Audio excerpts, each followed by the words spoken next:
Have you ever wanted to play some video games, but nothing seems to be doing it?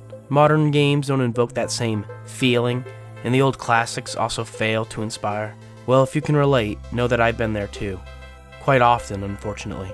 And it got me thinking, a sad thought I don't want to believe, but do I even enjoy video games anymore? And I mean truly enjoy them, for their own sake. I still play video games.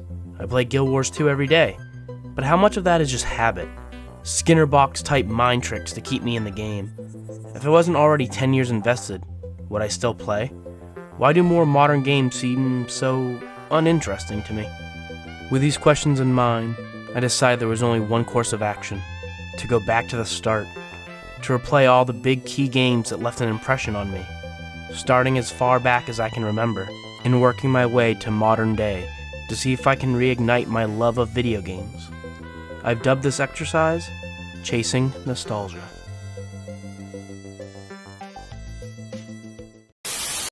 Mario! Mario! Mario! Mario! Mario! Mario! Mario! Mario! Mario! Mario!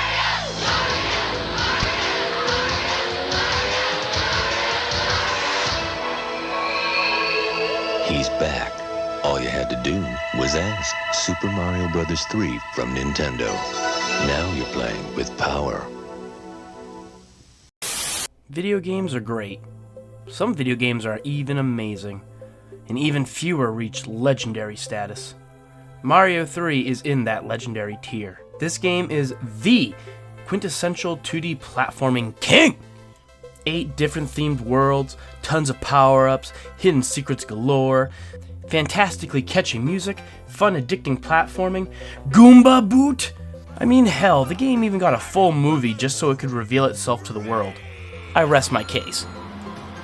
I even got this displate metal poster of the game box art. It's pretty sweet, I know. Point is, I'm a fan and lover of this game. Admittedly, it's a game I've grown to love and appreciate more later in my life as I've gotten older, more so than when I was younger. Don't get me wrong, I enjoyed it then when I was a kid, but being older, I look back and I can see how often I would replay this game. Easily every few months I do a quick run through of it. It's up there as one of my personal favorite games, period, and easily my favorite Mario game. But I have another game I cherish even more. That said, Mario 3 is not so nostalgic for me, since I play it enough to always have it fresh in my mind. And since it's Mario and everything that could ever be said about this game already exists on the internet, by far more talented people than myself, but what I can do is just gush about one of my favorite games, talk about things I find interesting or cool, and share my feelings. That's what Chasing Nostalgia is really about anyway. So before we even start, I do enjoy this little opening animation. Did you know that Mario 3 is actually a play? Yeah, like, it opens with the curtains being drawn, and there's items and props are mounted to the wall and run on tracks, or the fact that you exit each level stage right, and sometimes you can even go behind stage, or the fact that Peach makes a self-referential joke from Mario 1 about how the princess being in another castle, or that the game ends with the curtains closing. Is that enough evidence for you? Now, I didn't come up with this theory, I'm just sharing it with you guys, but I think it's pretty neat. So you have 1-player, 2-player, and battle game, where you can play the Mario Bros. Arcade game where you try to beat your opponent. It's actually a pretty fun little mode. And, again, this is another personal nostalgic memory for me. My dad, he's not really into video games. He never was. But he would play this battle mode with me. I remember playing a few rounds with him every now and then. I would even win sometimes. But he was most likely just letting me win. Nah, I'm a prodigy. 2-player mode is just alternating turns between player 1 being Mario and player 2 being Luigi. So we're just doing a 1-player playthrough. So World 1 is the perfect example of what a World 1 should be, and sets what future World 1s would be from now until the end of time. The world also has some simple way to get some early skip whistles. That way you can zip along if you don't want to replay these old levels. Personally, I just like to do a full playthrough, but the whistle skips are cool. The secret where you fall behind the level and you go behind it to get the whistle, it's really stuck with me to this day and is one of my favorite video game secrets.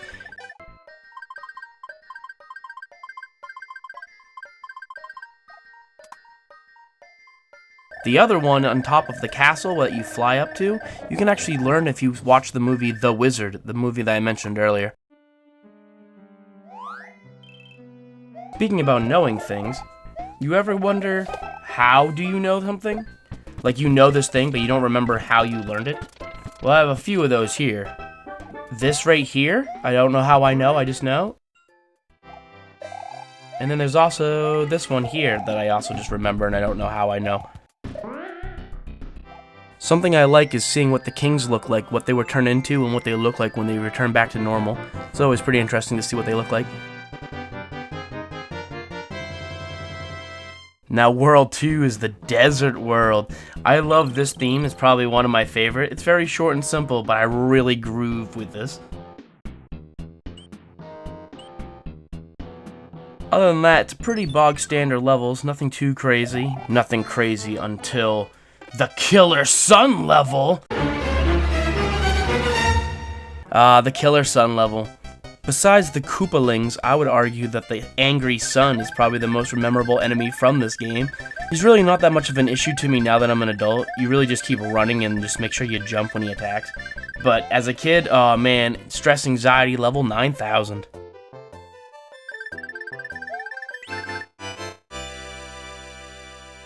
Now World 3 is the water level. It is known for having... World 3 has... World 3 has... Big Bertha! Okay, well the official wiki says his name is Boss Bass, but nah, screw that. This is Big Bertha and it stresses me out even today. To get eaten and taken out by one quick bite is scary as hell, man. Look at this. This is a horrible way to go. One shot's Mario, doesn't care, dead. I can't even, shivers, I hate this damn fish is basically my point. I hate it, I hate it, I hate it. Another cool interesting thing about this world is we do get the frog suit. Jiraiya-sensei would be proud. But yeah, lets you swim way better underwater. And it has a silly on-land properties where you sort of hop about, although you do have an increased jump. It's useful for some water levels, and it's very memorable, but it's not very practical, and you're not going to use it really much outside of this world. Speaking on not being practical, the Starman item you get that you can use from your inventory before a level starts, it is such garbo. It lasts like 5 freaking seconds.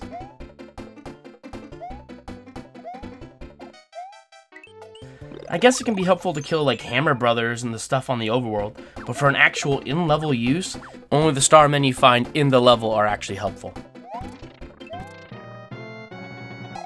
With my luck, I always end up missing it anyway, and it just jumps off to its death. Bye, bitch! I do like how you can row all the way out here for some extra loot. You can even go over more to see the surrounding area. Apparently this little island represents Japan. But you already knew that. Also, this king looks like the third Lost Mario brother. Look at him!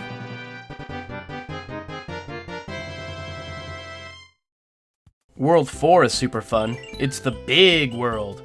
It's a pretty fun theme. I don't know, I just have a fun time here. This world also gives you easy access to the Tanuki suit, so that's cool. Did you know that Tanuki statues in Japan are depicted as having huge testicles? Yeah, it's true, look it up. Get some culture. Anyway, what the hell was I talking about? World 5. Now, World 5 is pretty interesting. The world itself kind of tells a story.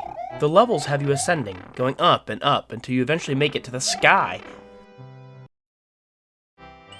I like how you can even see the map you were just on in the area down below. This is the world where you also get the Goomba Boot! It's such a weird one-time gimmick, but it's memorable as hell. This is where I feel some of the levels can start to get actually pretty challenging, especially if you don't have the Tanuki or Raccoon Leaf or any of that stuff and you have to just rely on basic platforming.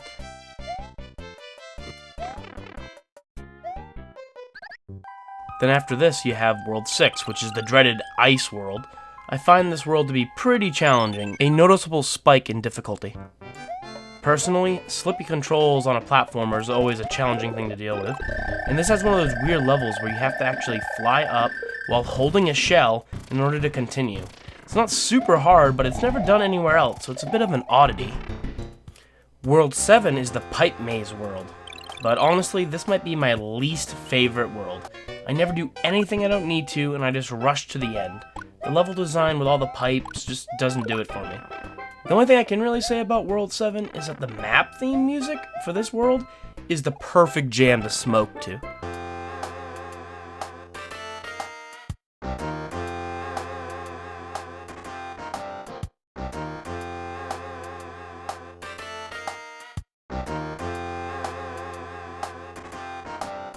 Then after that, you have the last world, World 8. It's basically hell. Fire, darkness, flames, you know, the good stuff. I love that the first few levels you really feel as if you're fighting an army. You have these auto-scrolling levels where you have to avoid tanks and cannons. There's one where you attack the Navy fleet and you're jumping on boats and dodging cannon fire. And then another level when you're taking on an Air Force fleet, jumping from airship to airship. I gotta say, it truly does feel like you're at the last world and Bowser's throwing everything he has at you. There's also these levels where as you walk across them you might get grabbed and pulled into the level. It's honestly like kind of creepy in a way. They're honestly relatively short, easy challenges that actually give you an item at the end, which is very useful. But if you're a speedrunner, you want to get across these without having any of them drag you down. It's just RNG luck. World record pace. And then you're at Bowser's Castle. I like the design of this level. It's nothing too crazy and too difficult, but it does have a lot of throwbacks to stuff from Super Mario 1. I always do this little glitch jump right here to go through the wall, mostly just for swag points, because I don't know, it's fun. I like that when you get close to Bowser, you get attacked by these fire breaths, similar to how it was in Super Mario Bros. 1. Then you have the final battle with the King Koopa himself. There are multiple ways to kill him. You could use a whole bunch of fireballs and fireball him to death. You could use the overpowered Hammer Bro hammer and kill him in like 2 hammer attacks. But there's a more interesting way. So Bowser does this butt stomp thing. The move that he has from Super Smash Bros., he got it from this game. As he does this, it shatters the ground below. If you can get him to do it multiple times in the same spot, he'll actually fall down to his own demise.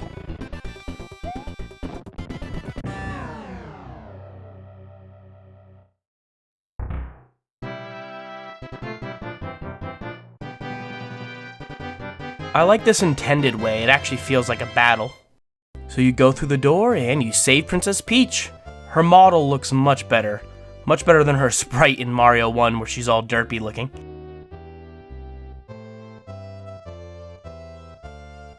She makes that referential joke I mentioned earlier, and with that, Super Mario 3 is completed. And man, what a freaking treasure of a video game. I can easily see why it's so beloved, and why it's one of my favorites. And rightfully so. I love it. You love it. Everyone loves it. It's freaking Mario 3. Some people might prefer Super Mario World, and I say to that is, they're wrong. But Super Mario World is another fantastic game, and we'll get to it, but we're not quite there yet. We have something a little different before we get to Mario again, so keep your eyes out for that. Till then, thank you for watching and commenting and liking the video. I really do appreciate it. It does truly mean a lot to me as I continue this little experiment of mine. Speaking of, I have more nostalgia to chase. Stay safe. Peace.